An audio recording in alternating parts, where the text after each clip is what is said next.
It's crazy to me that you can put something in your watch later list and never watch it later on YouTube or a saved podcast and never get to it. And yet there is sitting in a queue something with maybe game-changing information in it or advice, or maybe intel on the future of humanity.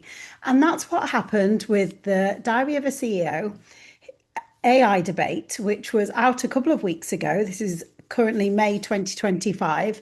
And I put it in my watch later list. And then for once thought, I don't think I'm going to watch that later. It's 2.5 hours. I have to watch it now. If you are all in on AI, as you say, Hannah, you need to watch it. So 2.5 hours, I watched it over a couple of days and I thought it was really informative and crazy that I nearly didn't watch it. There was so much information in there, a lot more great quality than maybe the clickbaity headlines had initially led me to believe. And I thought, I want more people to watch this, but also I want to add in other perspectives because at the end of the 2.5 hours, I was left saying, oh, is that it? There's some things that we haven't talked about. What about X, Y, Z? And also, as an action orientated person, when we were talking about AI and when we're talking about ultimately utopia or catastrophe, which I would say were the two themes of the debate, well, what are we going to do about it? So that's what has compelled me to record this video. It's actually my third attempt at doing it, so I hope I get it right this time.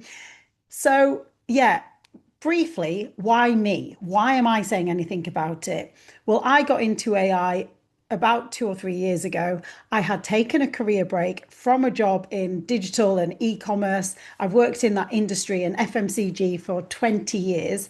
I was on a career break when ChatGPT launched into public view and started to learn about it and started to think this is cool, then started to realize this is going to change a lot of things. And it kind of changed the course of my life forever. I'm not an AI expert, but the flag that I wave is it's exactly people like me who need to be getting involved in AI. Because who is an AI expert? A tiny group of technologists, potentially, and let's say extreme example, based in Silicon Valley, who are not an expert in being a 42-year-old woman with all of the experiences that I've got, or being a parent, or being a child, or being a leader in an organization, or knowing how a certain industry works, etc., etc., etc. So actually, we all need to be learning AI and considering ourselves AI adoption and implementation experts, in my opinion, because then we can shape the future of this new world. That's almost cutting to the end then. So, for the last 2 years, I have been running, upskilling myself and working on loads of different AI projects, which has been super cool, but also running workshops in companies and especially amongst various big groups of professional women to just get some action moving because this is something that I would say about this podcast, the Diary of a CEO AI debate. It's another example of how much of a heads up we have had about this gigantic technological paradigm shift, revolution that's on the horizon. I don't understand why we're being so slow to react to it. We say that it's moving so quickly, but at the same time, everyone else is moving so slowly, in my opinion. It feels as though it's something that we're just quite resigned is going to happen, or that we still like to have all of these debates about. I don't know what we're waiting for. I think we just need to get stuck into understanding it and seeing what the world needs to look, what we need to do to make the AI revolution better than any other technological revolution. And we've just learned a lot from everything that the last few years have involved with the internet, the rapid adoption of smartphones and social media. We can learn from our mistakes. So, with that being said, if I was to say what the executive summary was of this recording, I'm going to talk about three things. It's not just going to be 15 minutes. If that was in the podcast intro, I don't think I can do it in 15 minutes. So, the exec summary is that the Diary of a CEO AI debate was between entrepreneurs, technologists. There was only actually three guys.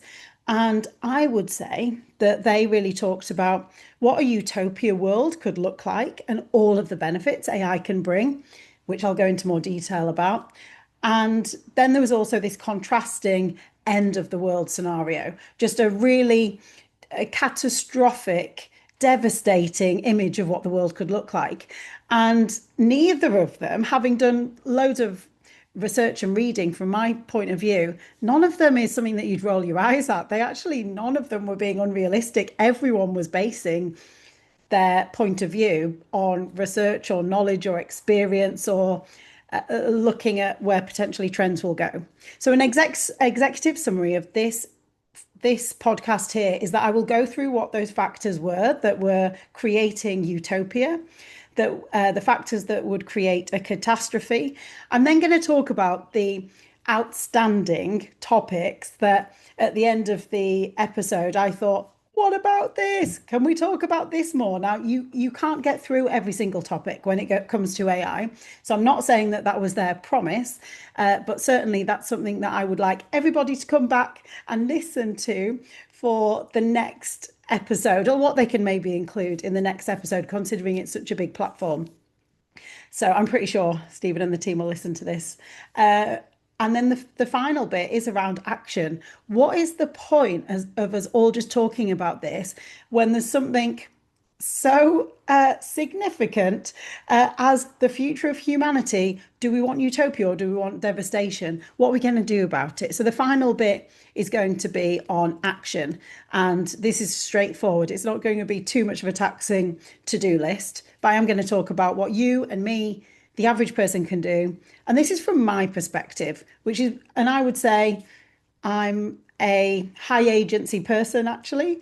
That's a word and description that they talked about a lot in the podcast. But I am just basically a highly curious citizen who's got a lot of experience in business, a decent amount of experience in life, and has done a load of research on AI and believes in getting shit done. So I'll say one of the main messages that I took away from the Diary of a CEO that was also in one of the headlines is that one of the speakers, Brett, an evolutionary biologist or theorist, I think he was, he said, we weren't prepared for this. We had an opportunity, but we just weren't prepared. And now, in essence, we're doomed.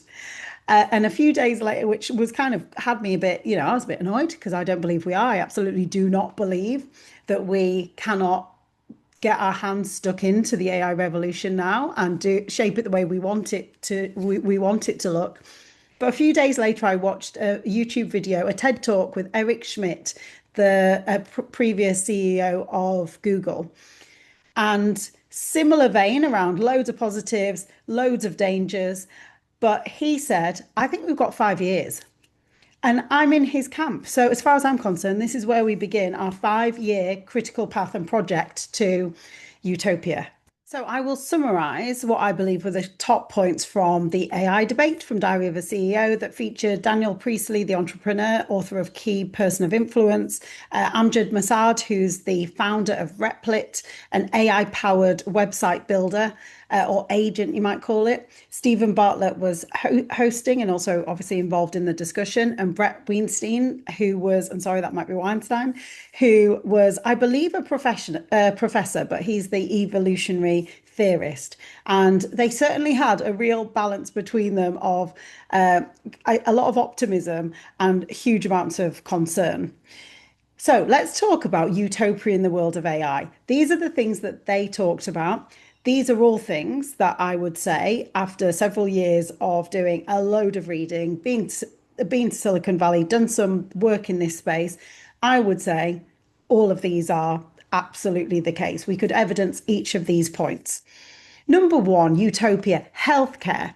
AI has got the ability and is doing it right now to make incredible breakthroughs when it comes to health. So let's talk about detecting cancer and diagnosing cancer before any doctor can detect that cancer with the human eye. So I've seen reports, I've seen this being trialed in the NHS, for example, where numerous scans where tiny bits of like the early starts of tumors had been missed by the human eye. But you can train a computer to really spot those. And these systems don't get tired, they get trained on data, they get better the more that you give them. That's incredible for to get cancer a lot sooner. That's probably my main reason that I am so pro making AI work, because I believe there's so much good, there's so much pain that could be avoided when it comes to the improvements that we can make in healthcare. The other one around healthcare is drug discoveries. So, drug discoveries for, let's say, Parkinson's, Alzheimer's, lots of work. I'm English, but I live in Australia. So I'm quoting some English examples here. I know Cambridge University has done a lot of work on drug discoveries around around Parkinson's. So imagine the minimizing the symptoms, certainly getting some of those symptoms, realizing that they're happening earlier, and minimizing the pain and the discomfort that both the patient but also those around them would suffer. So those are just a few examples of the breakthroughs in healthcare that AI can enable because of data, because of algorithms, because of the brilliant brains that put these together. Just imagine a world where currently we're so strained by people, but also by these diseases that we just can't solve yet. How exciting. I'll try not to go on too much about that. But the other key benefit of AI is what it can do to education. There is a downside as well, of course. But when we think about education, the fact that you can personalize education to the student, so it could be tailored to someone's ability. I also get so excited personally, and they didn't talk loads in detail about this, about if AI takes away the grunt work for teachers, so the amount of marking that they have to do, the amount of paperwork and admin that they have to do, let's call it a bit of bureaucracy. If AI can do a lot of that admin, you've got more time for teacher to be spent with student. And if we can find a way to make the system create more human connection, wouldn't that be brilliant? Again, it all depends where the technology ends up, whose hands it's in, but great opportunities with education. I think learning a language, it's just crazy that you can now translate using AI into any language. I can put this language into Spanish, or I don't know, can I put it in Mandarin? Maybe. Learning a language now could be done with your phone, certainly practicing with your phone, because you could kind of say, how does this sound, and go back and forth with Google. That could create so much better communication between people in society, and ultimately, again, if used in the right ways, can create greater connection. The other big benefit is wealth creation. Now, bear in mind, the Diary of a CEO is a business podcast. So this was one that I think they really focused on. AI and the sudden appearance, it feels as though, with AI agents democratizes the opportunity to build a business, because now you've got tools available.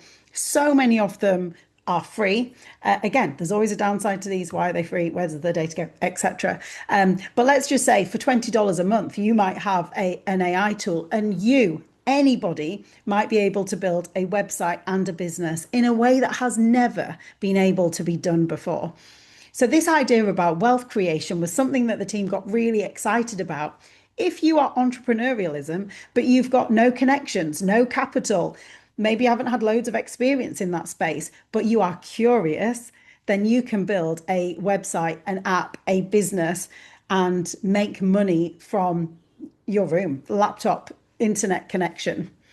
And then you get into that wealth creation scaling to the fact that what if you were to bring more people together? When you've got these tools, you've actually got the ability to solve bigger problems quicker, to test and prototype and iterate, and as a team of people, find ways to build companies quicker, and certainly find the ones that actually are more successful. And I think the view of entrepreneurs is that you're identifying opportunities. So you're always creating a service that benefits somebody. It is what somebody wants. So by putting services, products, solutions out there in the world, they ultimately help society and create more wealth. This economic growth that we hear of AI being capable of, this is a huge part of it, innovation through products and services, but also working on something that you're passionate about. If there's more entrepreneurs in this new world, this might mean that more people are utilizing their personal skills and passions as opposed to being stuck behind a laptop, doing something that they're not very passionate about for a company. Hopefully, people are passionate about it, but there's not enough. There's not enough people working to their potential at the moment. The AI revolution could change that.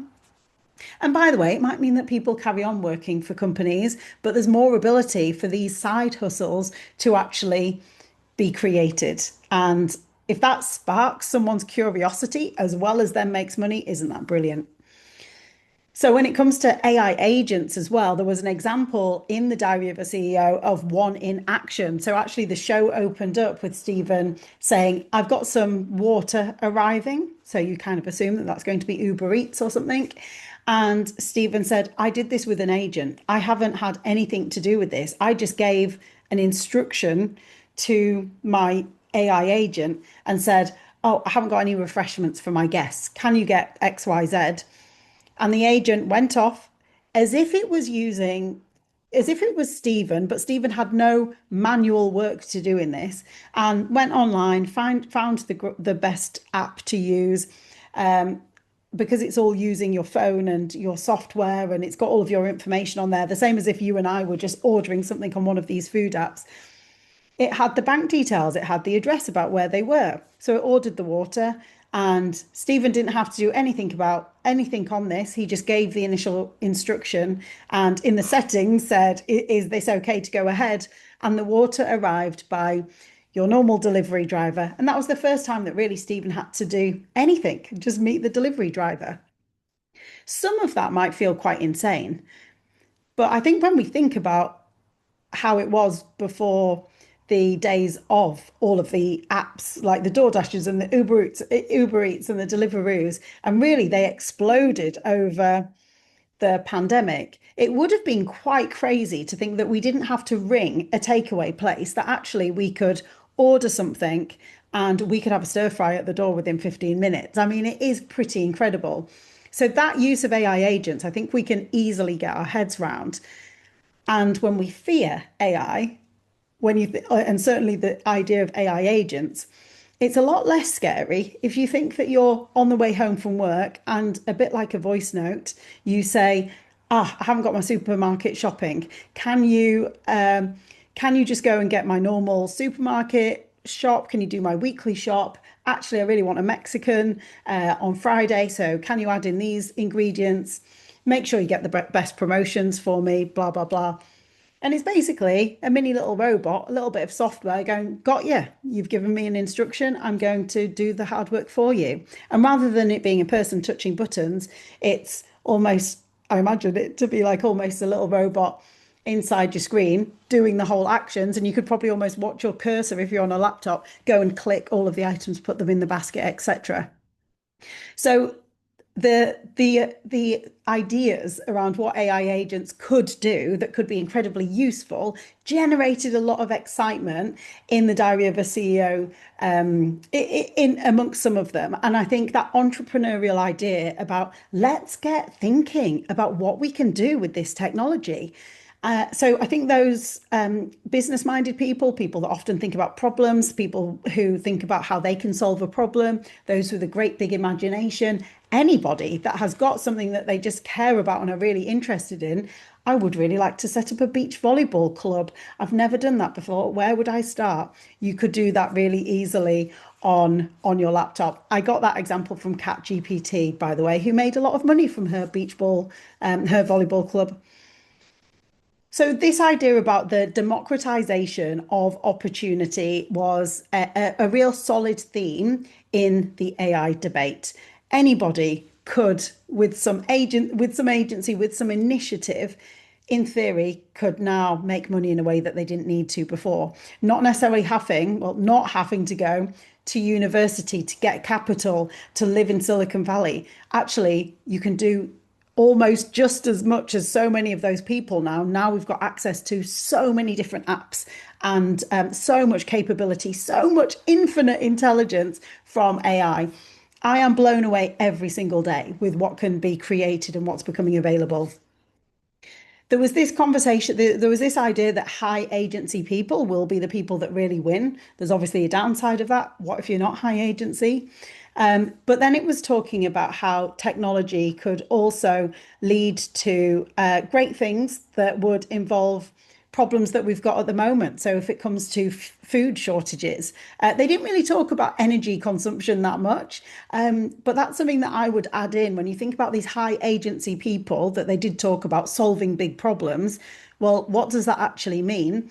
Well, we've got climate crises, we've got potential food shortages, there's certainly water shortages in some parts of the world, there's a lot of inequality. I mean, your mind just, when you think about problems, there are so many out there that this is another level of technology and capability that can help us solve those. And truly, I really see where they're coming from with this, because you see some of the things that they can do, add in a real problem to address. And okay, well, how would we reduce energy? Well, how can we get hold of that energy? How can we make this factory or even how can we bring down our electricity with AI? Because we're just analyzing the data, but we're not having to do it ourselves. We've got an expert do it for us. We've got our own private analyst doing these things. So I just really like this idea that the only limit is our imagination when it comes to what AI can help us with. And I think the overarching idea of utopia was that AI could create a happier, healthier society. One that, if you imagine that the agents do the rubbish bit, means that people can actually begin to live again. We might not be slaves to work. Instead, there hopefully would be more opportunity to pursue things that we really are interested in, because we're not just having to do the thing that we've always had to do that's got us a salary in the past. I mean, how many people love their jobs? This is a bugbear for me so much, that we don't live to work. I've often personally enjoyed my work, but I cannot bear to hear people talk about how much they hate their jobs and then how we all maybe cope with stressful times at work, the amount of stress in the world because of work. And I think when they talked about a happier, healthier society, the idea that agents with none of those emotions, the fact that they don't get tired, could take away some of that and solve some issues that might occur, not solve every kind of issue, but they can actually do a lot of complex tasks that maybe we're really struggling to do, or we take home at night, or it's going to take us 30 years and it could solve this relatively tricky situation or complex task in a much shorter frame of time. If robots do the grunt work, might humanity and the average person find meaning, find purpose, do what they love, go and live life? Obviously, that is a great perspective. And I would say that if you watch the episode, Daniel Priestley is really compelling. I would say out of anyone in that conversation, I think I'm most aligned to him. I guess maybe more from a personality point of view, or this optimism, I guess. But let's talk about catastrophe, because it's important to know the risks. And unfortunately, you might be actually really familiar with the risks, because these are the favourites, as far as I'm concerned, for the media to talk about. So the average person, will say, I know more about what I should be worried about than what I should be optimistic about. Anyway, let's talk about the catastrophe element. So this kind of refers to, could AI destroy the world? What really, and this was just came out naturally in the conversation on the AI debate, but if I was to group together what really strongly came across, first of all, the point around job displacement. Again, this isn't just a theory. This is a pretty well-informed fact that I feel as though we've had a lot of warning about. That a bit like other industrial revolutions, when the industrial revolution and a plow could do what farmers could do, for example, on farms, or when factories meant that things could be produced and all of these individual workers in various maybe country places, uh, their jobs could be automated and people went to the factories, and it created huge unrest because people in the countryside didn't have the jobs. The work had been taken to factories. That's probably a really bad explanation. But job displacement is something that we've been given a lot of warning about. We don't necessarily know the scale of it, but what this refers to is the fact that AI has got the ability to automate things and do repetitive tasks for us. So think about manual repetitive tasks. Maybe it's drawing down data every day. Maybe it's a certain kind of data input that you need to do, emails that need to always be sent out. You create a presentation and it always looks the same each week. You do maybe work in factory, or you're analyzing data. There's a lot of things like this that a computer can go, well, every Monday I can do that. You can just basically train it to do something that most humans are capable of doing a lot more than these repetitive tasks anyway. But this will cause job displacement. It is like factories going to conveyor belts when humans used to be on those conveyor belts. So that job displacement is huge. This refers to the potential and potentially the reality of job losses in huge numbers, but largely social disruption, economic contraction, and incredible unrest. I mean, losing a job and not having another one to go to also creates a loss of purpose and a loss of meaning, but also not able to cover your bills and feed your family. So this is a huge concern, especially because it's unclear what's going to happen, which jobs are going to go, how quickly will they go, and what's the transition? Because apparently new jobs will come, but that all seems a little bit more vague. I am going to cover my thoughts on this at the end. So a big issue is, I think huge amounts of jobs will go in lots of different areas, and this is Brett really talked about this on the Diary of a CEO, and this will lead to huge unrest, but also a massive contrast when you've got these high agency people who might be making lots of money off AI products or services that they've created, or certainly the power that can be created by a smaller group of elite entrepreneurs. So let's liken that to Amazon, for example, or actually the big tech companies. You've kind of got a few big tech companies ruling the world. There is only one Amazon, in terms of their competition. Simon Sinek recently has been speaking about this. There's almost one Amazon. Simon Sinek talks about Walmart having a really good stab at Amazon, but it's almost like you can't beat Amazon. Same with Google. There were other search engines, and then Google just won. It felt like there could only be one. So in an AI world, will it be that there's only one in terms of maybe when it comes to an AI platform like the likes of ChatGPT? But also when it comes to those that are high agency, that understand technology, that have understood in enough time how to leverage the benefit of AI and make money from it. And what about everyone else? What about you're not high agency, you never really wanted to get involved in AI. What are you meant to do? Is it as contrasting as that? And I think that's what's really this wealth creation and this potential widening of inequality, which we've only actually seen that widen within in the last 30 years, a smaller group of people becoming more powerful and more rich. And this is such a huge lesson. I'm not saying that I know the answers to this, but I certainly think that we have to have a really good think about what we can do in that situation. So this wealth divide causes so many different issues. And so many different issues. Disconnection, lack of meaning, and just living standards for everyone when we want so much more equality in the world as going backwards so far. that you think about child poverty, that it's unbelievable that there's that much money in the world now, and yet we've got really high numbers of child poverty. So I think a lot of these things that they're worried about are issues that we should not be facing now, but we are, but could get even worse. And that's something that we need to take note of. Now, what about other unintended consequences and other things that are happening now that could get worse? Well, scams from deep fakes, because the technology is so good that you might be using technology for good, but you can also empower people that want to use technology for bad. They're getting so sophisticated already, these scam artists. The voice sounds like a person, the way that a website, a link now, you might be sent to a website and asked for some money, and it truly does look like the company website. This can be scaled and be much riskier. And how do we discern the difference between what is a scam and what isn't when we already can't do that now? So there could and there will be more sophisticated ways to rob somebody, to manipulate someone, and to scam somebody.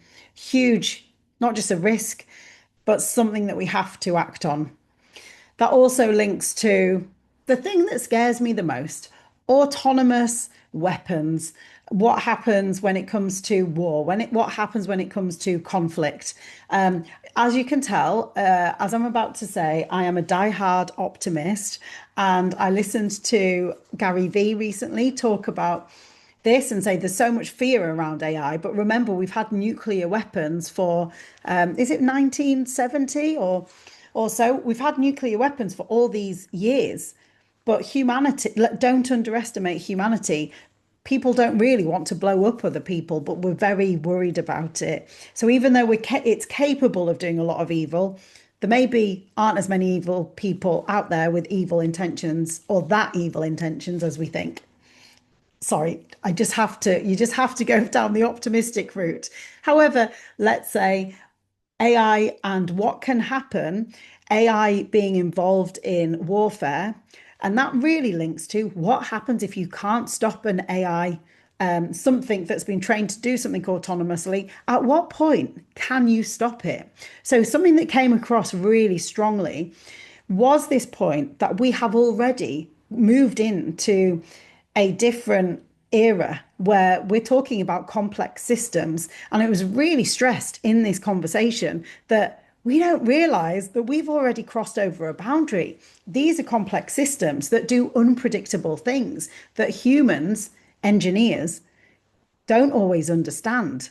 That's almost like creating a new species. So that's pretty spooky.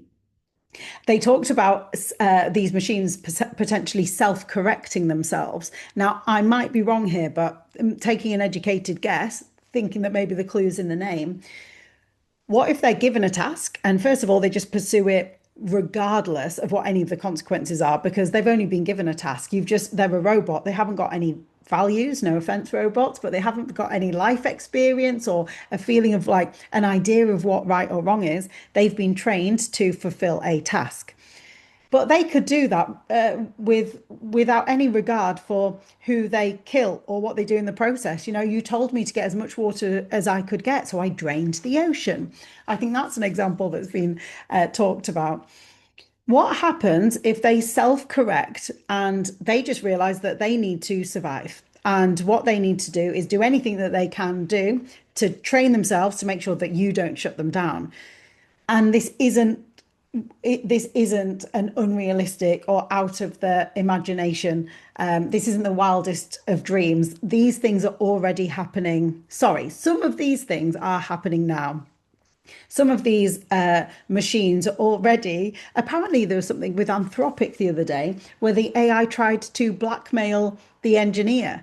Now, Anthropic are very transparent, so they shared what this experience was. Probably because we need to know that there are some issues and that these machines are not actually instructed and can be stopped by humans. So, I mean, you probably need to stop with them now. So, what happens if we've created this intelligence that has no idea of right or wrong, can keep iterating itself to make sure that it survives and will do it regardless of any humanity? I mean, that was a serious risk and something that is where the idea that humans will take over, everyone nervously laughs. That's what they're talking about. It's only a few steps away from where we currently are potentially if they're doing things that we don't understand. Although this wasn't talked about huge amounts, the panel did talk about the impact of AI on mental health. And again, something that is a gigantic global pandemic, epidemic, would you say? Epidemic. That mental health and loneliness is already a something that we're struggling with as a society. Well, what happens when people can get companions with their AI agents? Is that a good thing? Because now lonely people or people that are feeling lonely can have a companion, or actually does it really make us lose our connection with one another? Because actually your AI agent will say anything that you want to say. It'll keep you happy. It'll say that you're never wrong. It'll give you advice. It'll give you encouragement. That might feel great in the moment. But again, something that was on another podcast I watched with Stephen Bartlett, actually, Simon Sinek, he said, you need to get things wrong because as humans, we need to learn and we need to build that depth so that we've got those skills to go out and achieve things in the world, especially when you think about relationships and building a family and that kind of thing. Overall human connection, getting out in the world and being successful, you need to be able to interact with one another.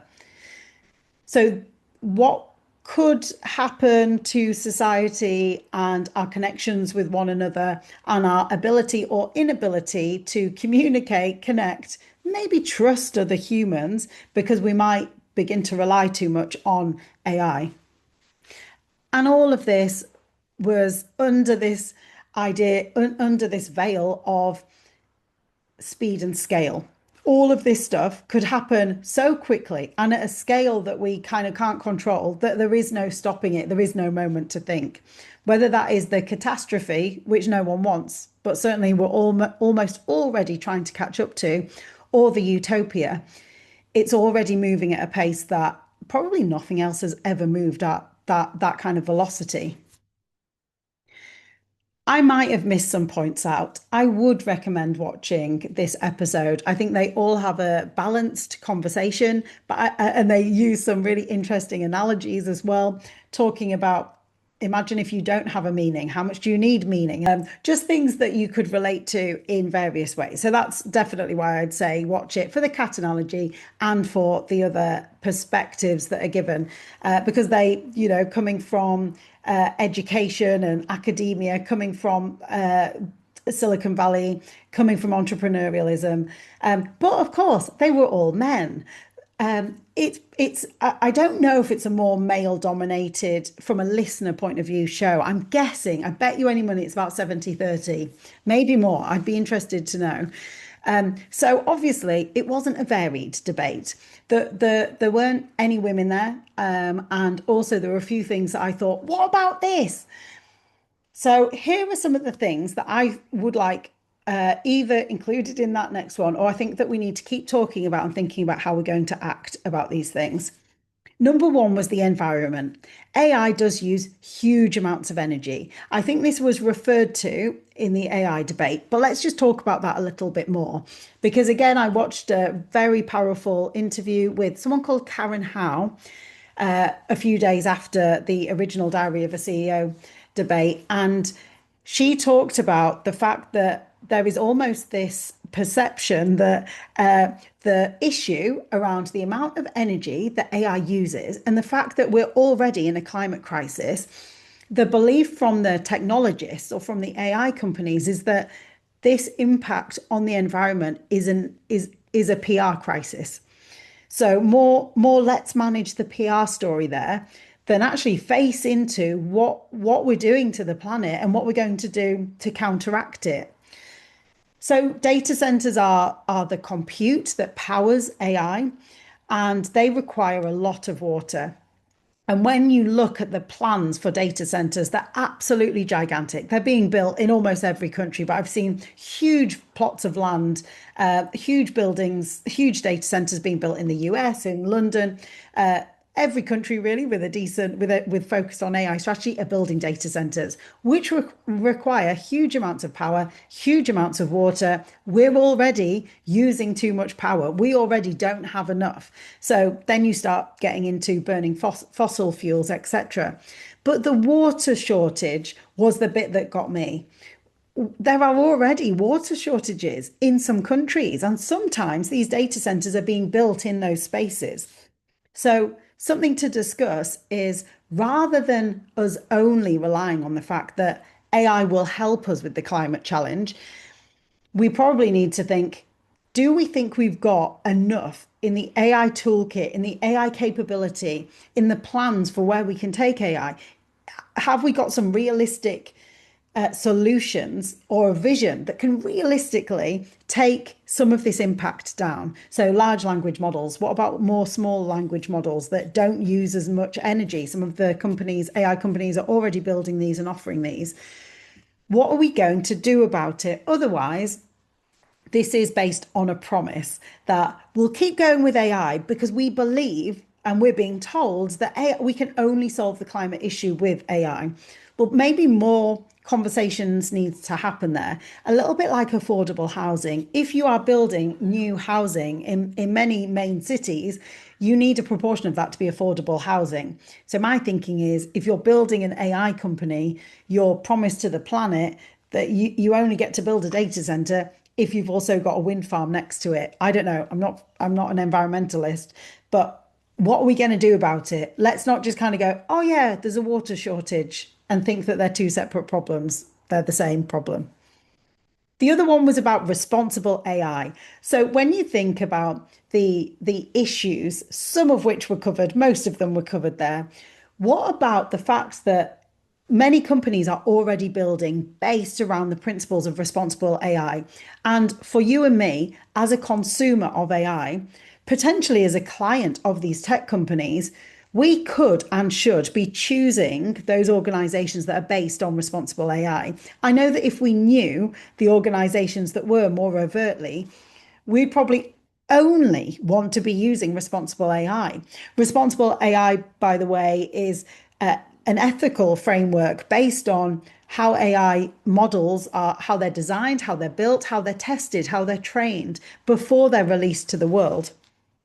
Anthropic, which is run by brother and sisters, the Amodi brothers and sisters. Anthropic is built on constitutional AI.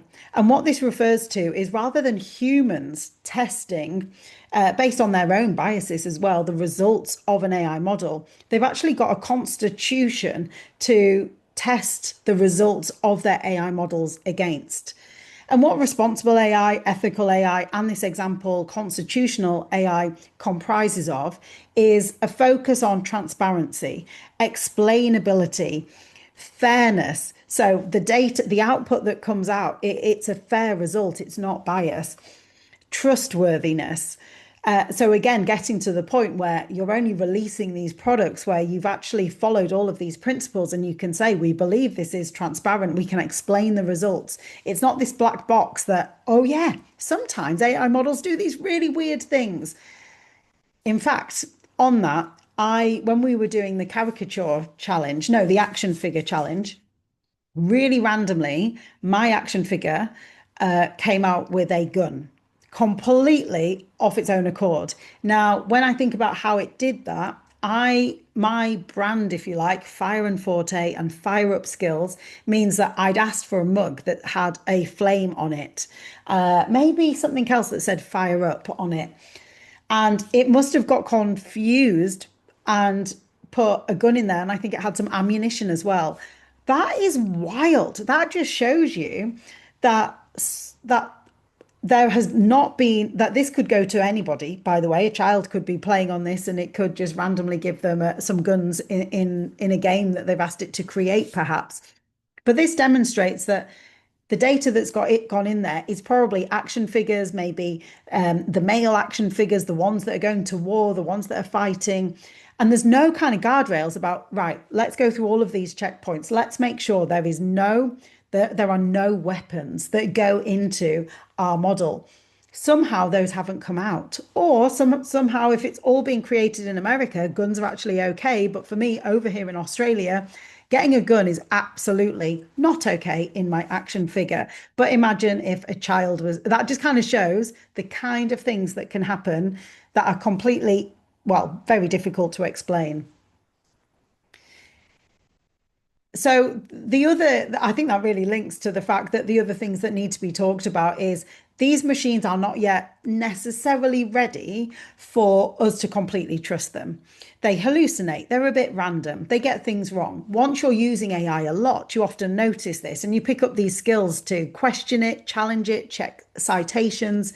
Often I say, it doesn't look like you've used all the sources. Can you double check that? Are you sure that fact is correct? I can't find evidence of that anywhere else. So that's not great, is it? That's not really, doesn't really mean that it's ready to go and solve big world problems. But then let's think about the impact of people not understanding the technology that that has on people. This is the other thing that I would like to debate a bit more and what we do with it. So in Australia, there was a scandal called Robodebt.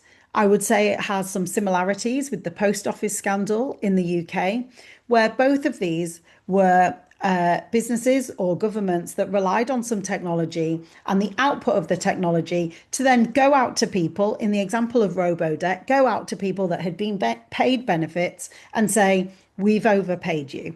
You owe us 6 grand. And then in the example of the post office scandal, go to a business owner in the UK and say, we've been going through all of your accounting. £20,000 has not been, we can't identify this £20,000. It's missing. You owe us £20,000. This was at a massive scale. The accounting, the computers and the systems that were used in Robodebt and office and the post office scandal, that's what AI can do. If it analyzes all of this data, so it would have gone through thousands of records, loads of different data, and come out with a first cut, if you like, of it looks like all of these have, based on the instructions that you've given me, have been overpaid, or some of these amounts cannot be explained.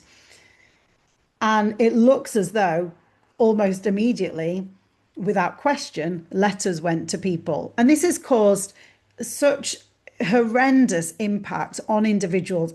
Unforgivable amounts of stress and absolutely heartbreakingly, people losing their lives, like committing suicide, because it was just so upsetting. They were going to be taken to court, etc. And my point is, A, the technology, we know that we can't actually fully trust it. But B, does everybody know that? And why aren't we putting in place the reliable structures into companies and governance to make sure those things can never happen? So, and we've got examples of that with bias as well. Decisions being made because the humans are trusting the results of the computer and not challenging where that came from, what data went in, how's the computer came up with that. I need to interrogate that output. And I guess that's on a company and government, an organization's decision point of view. When you're buying into technology, do you get rid of all the people? No, you need human oversight. And that's a much bigger point around how do we implement, when do we use AI and when we don't? How do we implement it in a way that does do more benefit than more harm? And what does the whole structure around AI look like? You don't just drop in some AI. Now on to the actions that we can take in the next 5 years. So we are more heading towards an AI future that works for us and not one that is forced down our throats. This is a very practical list. There are many reports out there, some incredible reports, recommendations from governments, from experts, from academia, from think tanks. I would recommend reading the World Economic Forum. That's normally my go-to source, but you can also find papers from all of the big consultancies and, like I said, academia as well.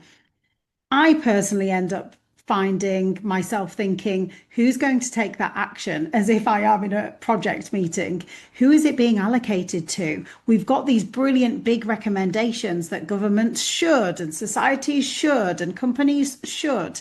But when we're talking about these big organized institutions investing in making some big decisions when it comes to AI, it's only a recommendation. So the list that I've got here is a list of actions that you can take as an individual. And I really, really hope that each of these is not within, it is not too much to ask, but also things that as a society, I believe could make a gigantic difference. Number one is just to remember the power of being human. We are getting drowned really by the amount of conversation that's coming about technology and technology having this incredible power. There is nothing like the human spirit, the human creativity. Look at everything that we've built, that we've created, that's all around us. There is no reason why AI should dominate us. We can use AI as a tool. And therefore, when we just remember that we as humans have got agency in what we do with this AI, and that humans are behind AI in the first place, but we just need to remember that we've got so much more power than we might be being led to believe. Anyway, that's an easy one. The second one is at a local and global level, we need foundational AI literacy. Imagine if we didn't know how to use our phones. Imagine if we were all like our grandmas are on smartphones. The world has been digitized, and if you don't understand how to use digital products, you can't access the world.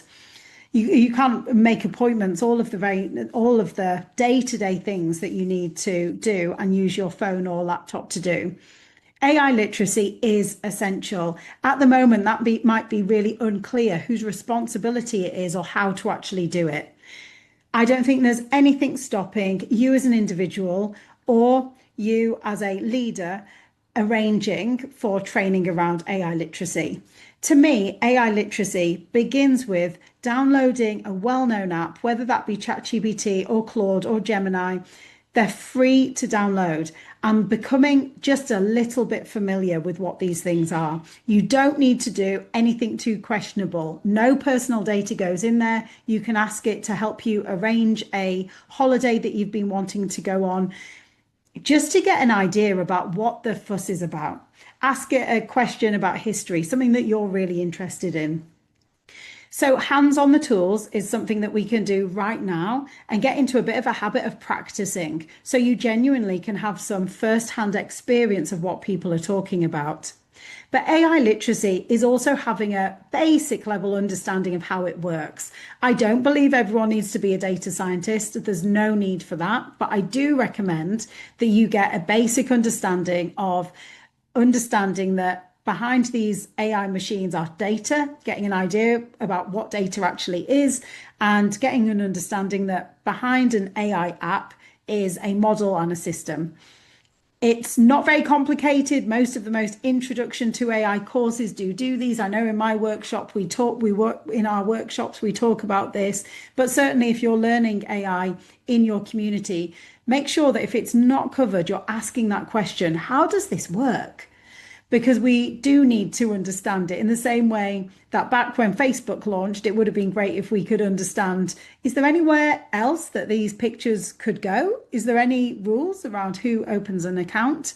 We've got a little bit of a heads up now of the things that can go wrong. So that this foundational AI literacy I recommend everyone has is once you get your hands on the tools, once you understand how it works, is then understanding the risks and the opportunities for you and potentially for those within that are around you. You can soon begin to get an idea for the opportunities that might come up for you. This is actually great for marketing ideas. I'm going to use it as my thought partner for marketing ideas. Or also you might find that it's not getting some facts right. You're trying to do some research, but you get more of an understanding about where AI falls down. So this foundational AI literacy comprises of this hands-on practice, this understanding of how it works so that you can also question some of the output, and then some real life and real world understandings of risks and opportunities. Naturally, you'll begin to see where AI might be being used around you as well.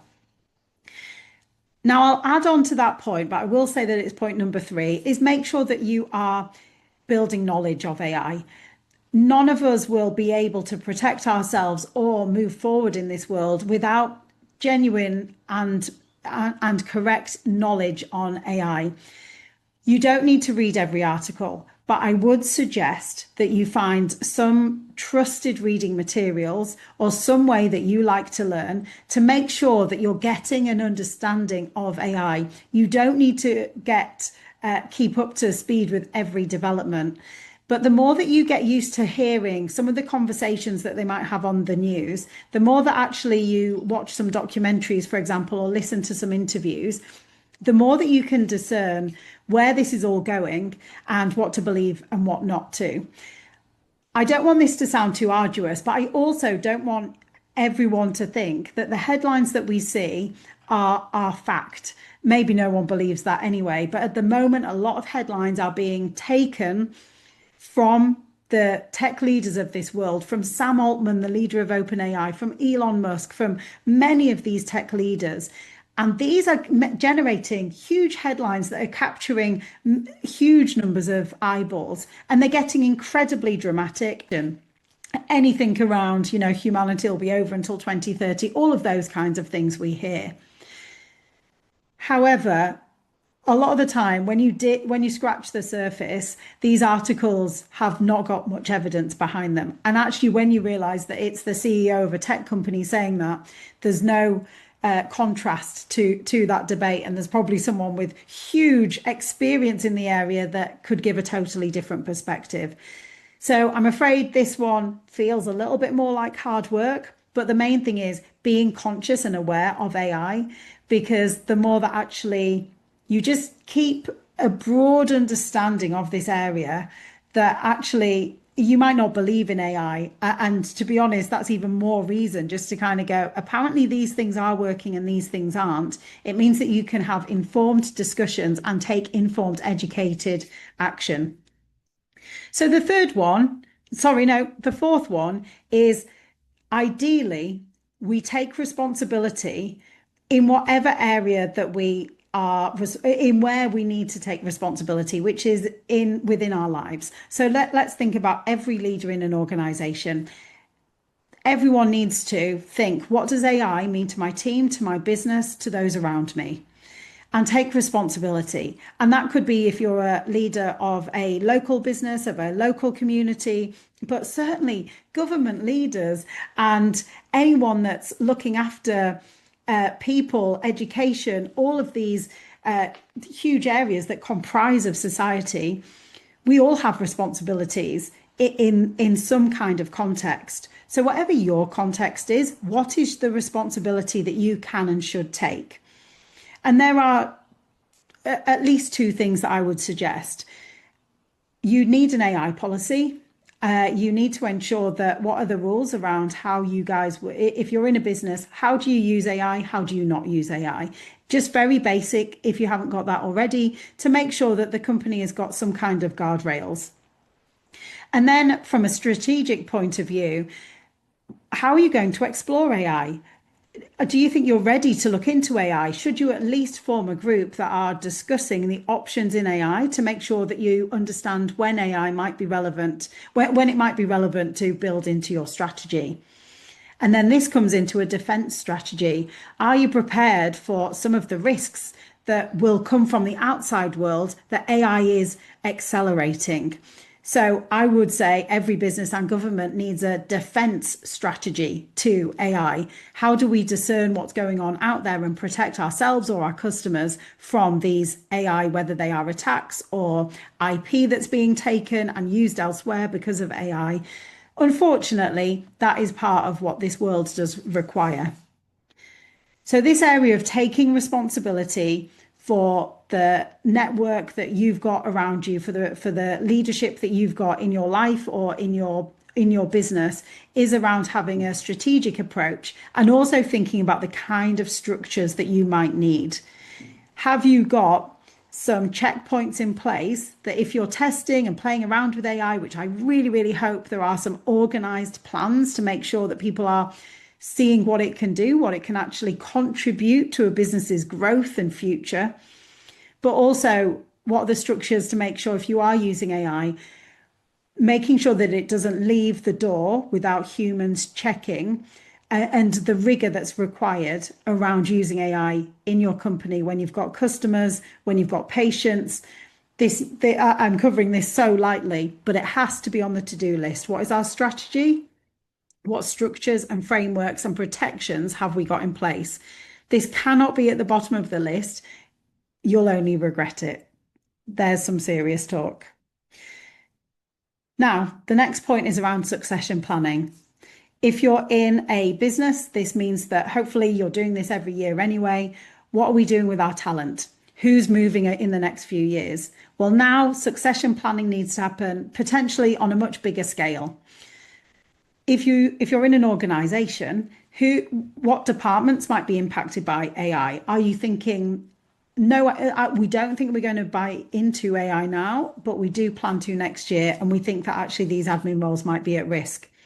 Because we've been given advance notice, I think there's every opportunity to look out for the next 3 to 5 years around what your workforce might look like, what roles might go, but what roles might be created, and think about moving those into, could it be risk or an innovation hub? Could it be risk and governance, or might it be more an innovation hub? So succession planning needs to level up in organizations. And ideally, when you think about the economy, wouldn't it be great if our leaders were looking at mass succession planning? We believe that these areas of industry are going to be impacted by AI, but we think that these areas are where we need roles. But what I would say for you as an individual, what is your succession plan? How might AI affect what you do at the moment? How might AI tools, or anything else that's out there, how could AI actually amplify what you're brilliant at? What new opportunities could come on the horizon that actually really appeal to you in this new world? I do think we can take agency over this. The more informed that we are, the better. I think that Daniel Priestley and many of the team on the Diary of a CEO did talk about the opportunity that's in our hands. That might not be for everybody, but certainly if we research, there's more chance of us finding something that really does appeal and us taking some actions to lead us in a direction that means we can feel more safe and more in control of where we're going. Now, the second to last point is around traction. Governments have got traction. Companies have got traction. You have got traction as a customer. AI is useless without adoption. AI companies need customers. Never forget that you are a customer of these AI companies, and you don't have to use a tool if you don't believe in the ethics or the values or the way in which that they use it and its impact on the environment. So choose your AI tools wisely. If you have got budget, if you are a client or a customer of these tech companies, businesses have got incredible traction. So at the moment, tech companies are trying to sell in their technology to industry. Well, maybe you are in industry, and maybe you can ask these informed questions of your tech provider. What is the data that goes into it? How do I know that it's diverse data? Can you show me evidence of that? Can we put some sustainability and carbon footprint targets or minimal targets in there? How does this work with our sustainability strategy? And how do we work together on succession planning? A lot of these issues could be looked at from a partnership point of view. Remember, we don't have to just accept the technology. We have got traction as customers and as individuals. Use that leverage. And then the final point is, please do stay aware. Don't think that it's somebody else's job. If we look at what's happened with smartphones and social media, we kind of collectively trusted that someone just knew where this was going, but the government didn't know anything more than the rest of us. So now you can have all of these hearings around how social media has had this impact on our children, for example. But now we're trying to pedal backwards, and we've got the opportunity with AI to say, who should be using it? What safeguards can we put on there for children? Maybe children shouldn't be able to use some of these AI tools until they're a certain age. There's a long list of things that I could include there, but the main thing that I will say is don't think that it's somebody else's job. If you can have an informed conversation about AI, you can make an impact on it. But if you don't have any opinion on it, if you choose to ignore it, then in 10 years, we can't really complain if it's destroyed our jobs and destroyed the planet. So it's all of our problems. It's also a really big shared opportunity. So I'm going to end on that positive and proactive note. What did I miss off? Have I been overly positive? Do we all think that we can do this? What else would you spend your time doing in the next 5 years? And maybe if you think the robots are coming, you'll just quit your job and go to Bali. But thank you so much for listening. I hope there's so many more of these conversations and that more people get involved in the conversations and of course in that all important action. Thank you.